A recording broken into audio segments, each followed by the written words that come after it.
Hello, everyone, and welcome to this week's Medicinal Monday episode. I'm Dr. Susanna Alter. And I'm Dr. Benjamin. And we're both naturopathic doctors who support individuals in reversing disease and reclaiming optimal health through whole food, plant-based nutrition and mind-body medicine. So today we're talking about stress, and to be quite honest, we chose this topic this week because we find it very, very important, and it is so often overlooked. People say, oh yeah, stress, you gotta mind stress, you gotta manage your stress, you gotta deal with your stress, and oh, life is so stressful, and oh, stress is so bad for your health, and oh, all this stuff. We know it, but we're going to kind of unpack this huge topic of stress a little bit, but do it as best we can briefly this week. We have a lot of previous episodes on our podcast on the topic of mindset and stress, but it's been a really long time since we've had one. And we've been stressing a lot between the last time and now. So we've experienced the stress thing, as have you, right? Yes. Also, our group, which we are streaming this live in right now, is the plant-based and stress-free group. We have this tendency to focus more on the plant-based aspect of it and less on the stress-free aspect. So here we are representing the stress-free component of this plant-based and stress-free community here. By the way, if you're not already a member in the community, in the plant-based and stress-free community, you can head on over to the Facebook group, facebook.com/groups/alterhealth, and that's how you can find us. Stress. And we're talking about ascending through stress. That was the kind of title that we came up with. Because the way I see it, I think that there is this narrative that stress is something that we just deal with and manage. And that's kind of what we do, right? We manage stress. We find our tools and strategies for managing stress because life is stressful. That's kind of the narrative. That's kind of the mindset. That's kind of the belief system that most of us are working within. And we're kind of hoping to open the mind, open the eyes, shift perspective a little bit into more of the realm of limitless possibilities when life doesn't have to be stressful.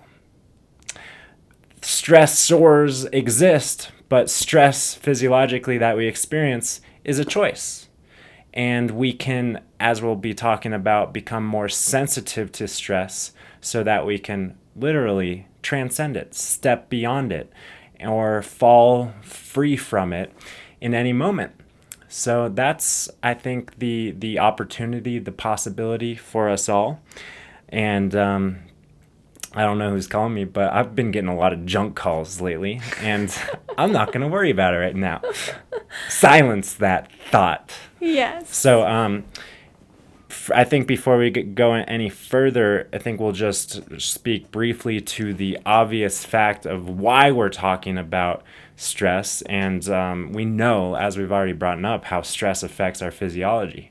And to really simplify it, it's like our physiologic system is either operating in its peaceful default state, or it's operating with the stress switch flipped on, which is going to interfere with all of the functions from metabolism to detoxification to regeneration to repair to immunity.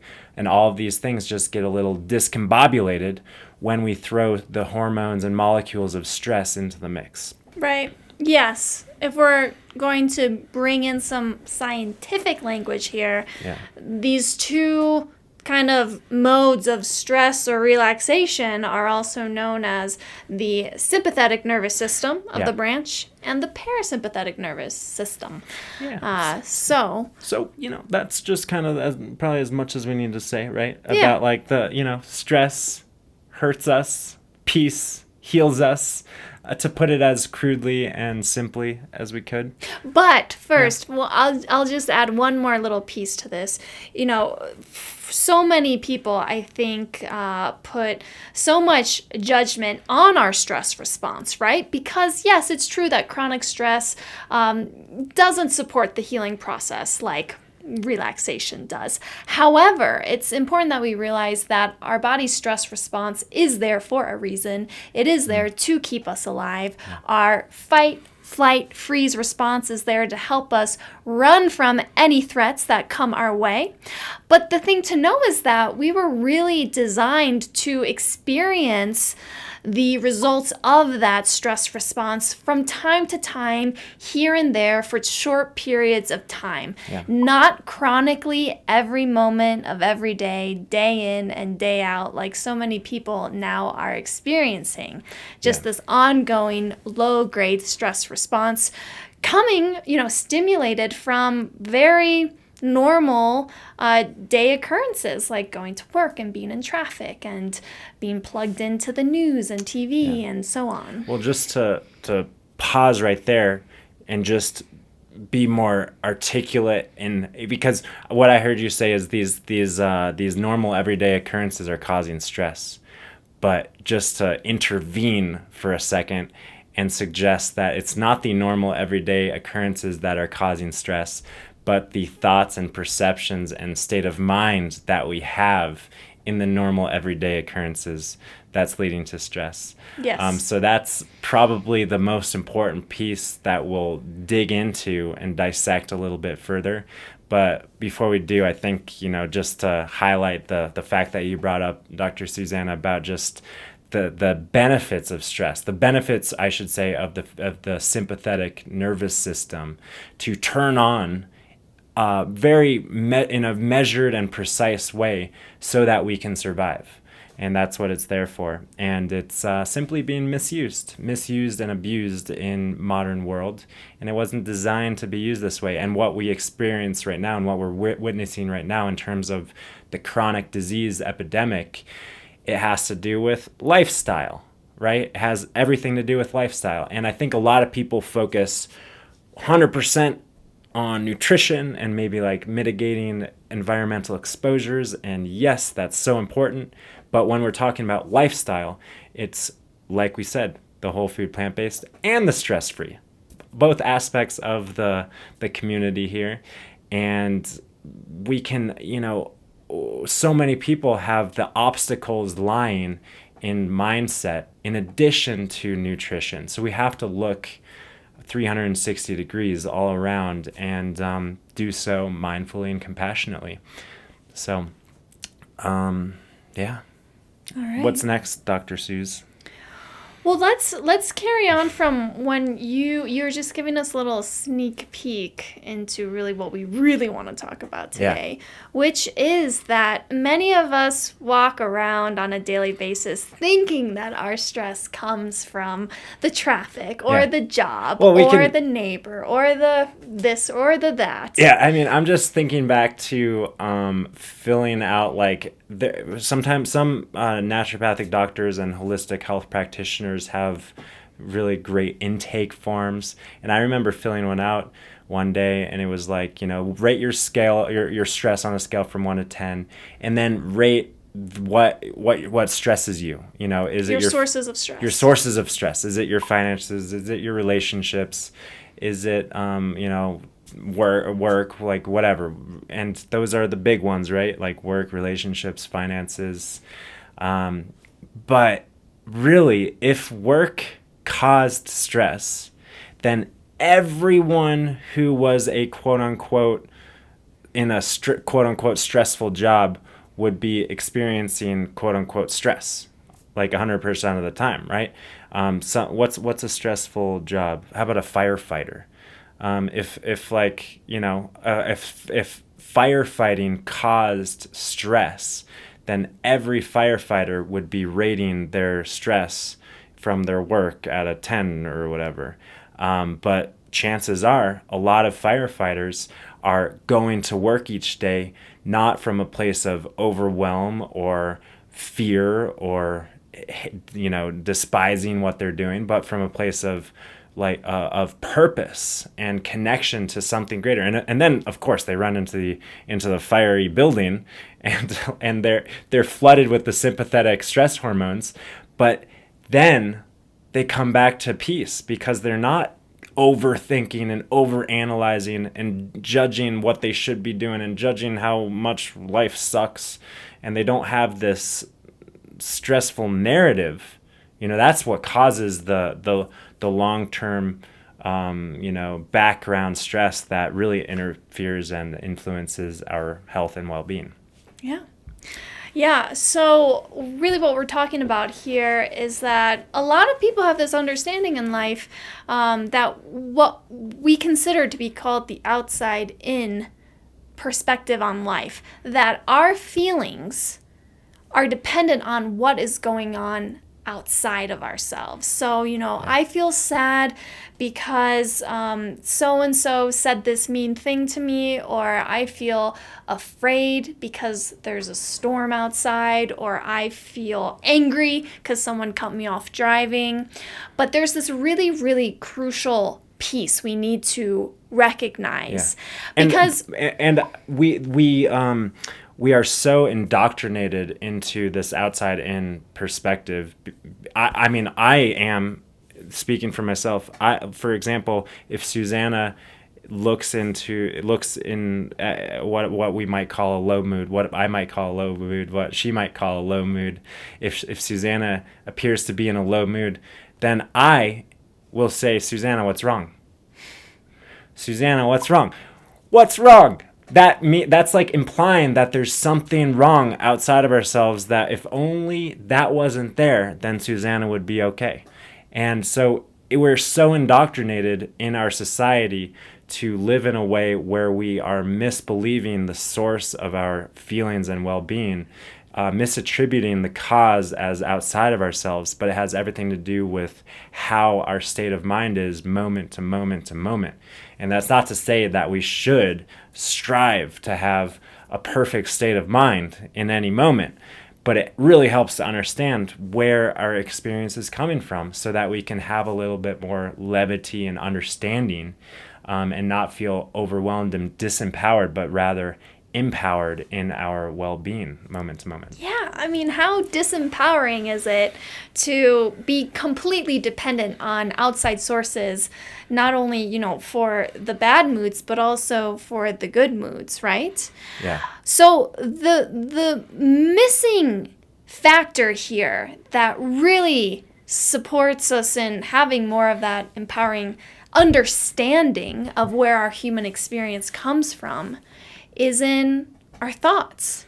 So rather than saying, oh, I'm angry because this person cut me off while I was driving, the reality of what is happening in that situation is that someone cut me off driving, and that sparked some thoughts in my mind. I'm having angry thoughts relating to what that person did. Exactly. But you could also have peaceful, loving thoughts and thoughts of gratitude for what that person did.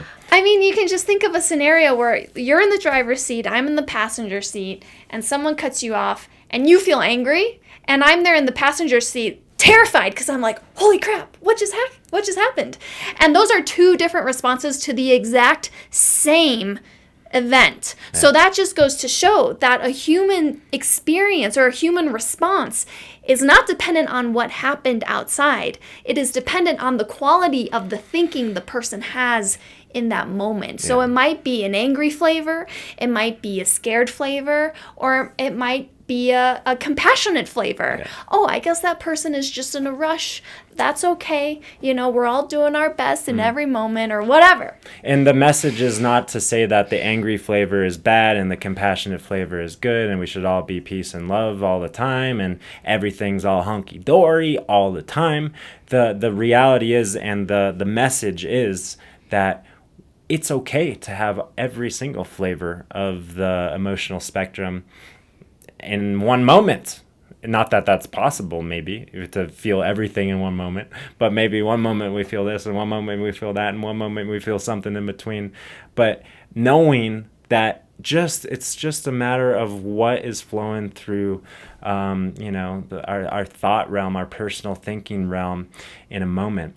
Yeah. And that, like, once we understand that feeling or that symptom or feeling or emotion is just a representation of state of mind, then it's like, oh, it's like we go from being completely entrenched and entangled with the human experience that we're living in to having a little bit of space where we can rest and relax and have some perspective. And in that space, there's room for common sense, fresh thinking, insight.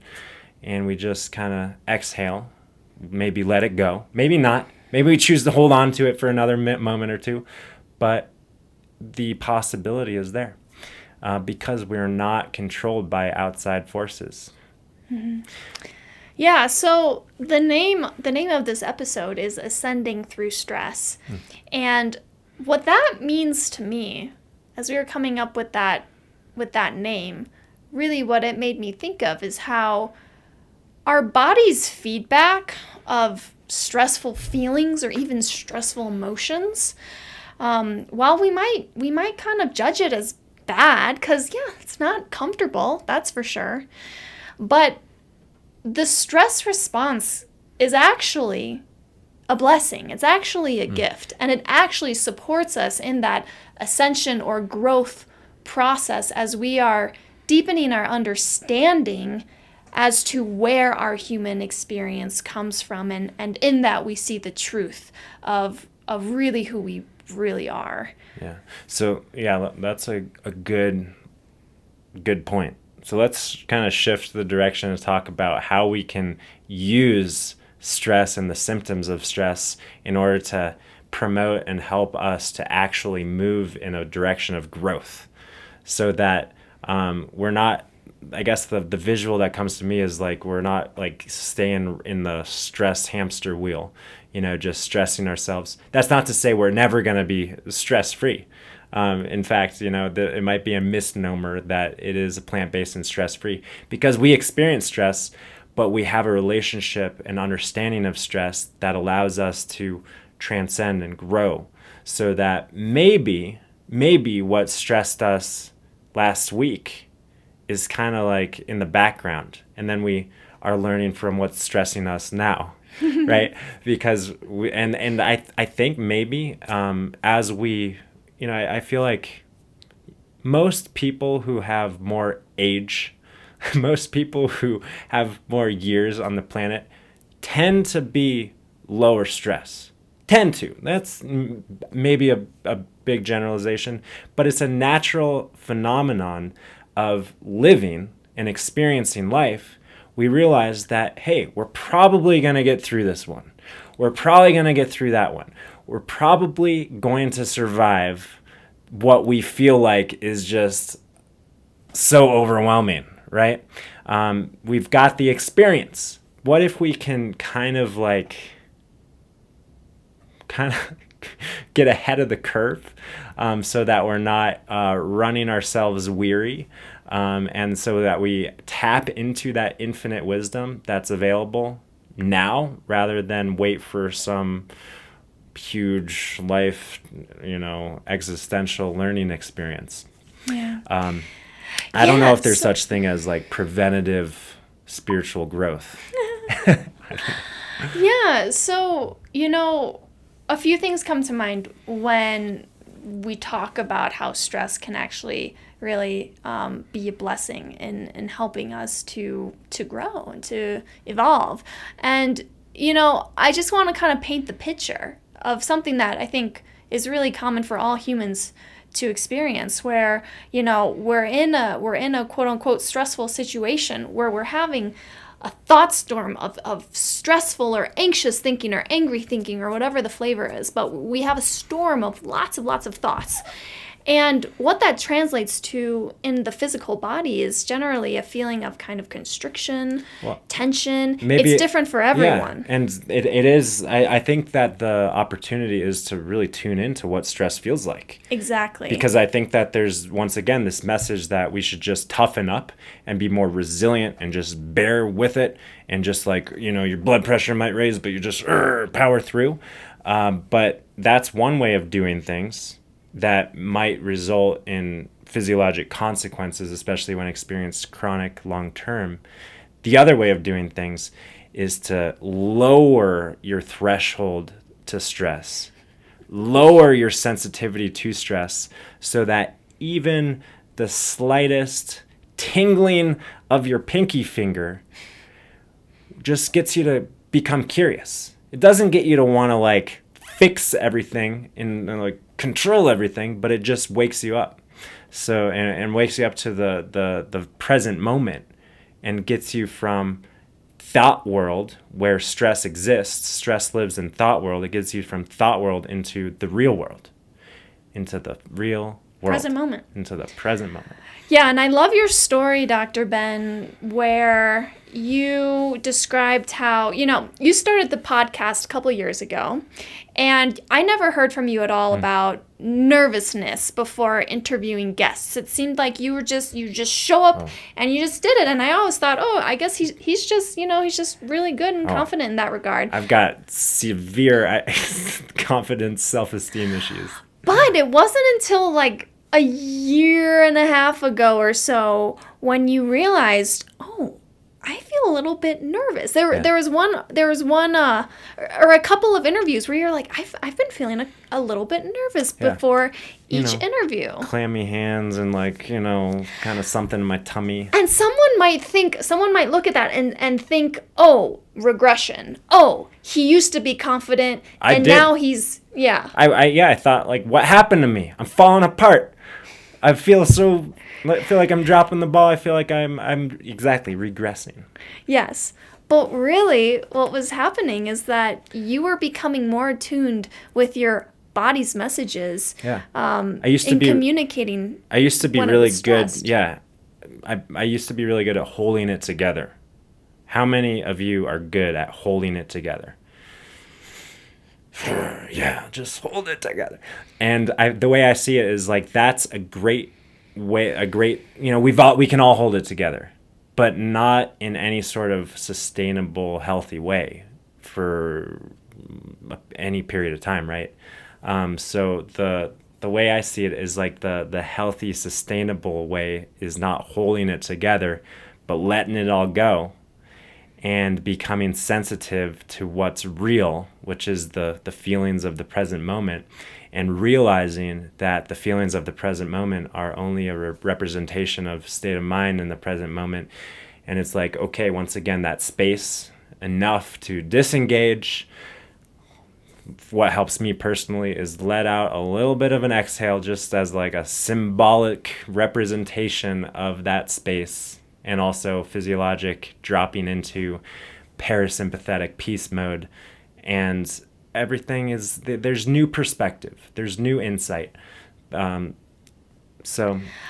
I mean, one of the biggest insights that I had really in realizing stress and the power that it had over me and my experience is that I realized that the more I'm okay with what I'm feeling, the less power stress has over me. The less power any of these kind of events that I think are upsetting me actually have over me. And, what it's been looking like recently is, I'll feel a feeling of tension or anxiety or whatever.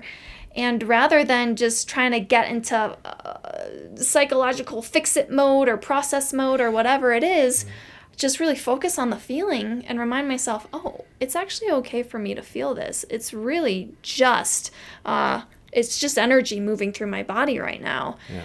And it's so much easier to let it go in those scenarios too. It's so true when you're telling your story about like, how many of us just try to hold it together. It reminded me of when we were in medical school and learning how to draw blood. I ended up learning to love drawing blood.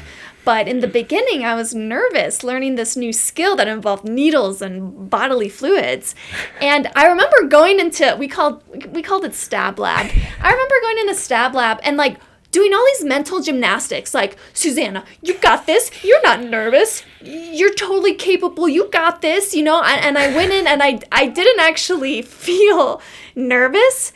And then I went to go inject the needle and my hand, is like this. I think I've been the patient for that before. Yeah. And so it's like we try to trick ourselves and muscle through and not feel the feelings we're feeling, but it's going to manifest in the body somewhere, whether it's high blood pressure, whether it's chronic digestive issues, whether it's whatever, you know? But if then I learned, you know what? I'm just going to let myself feel the nervousness and be okay with it. Mm-hmm.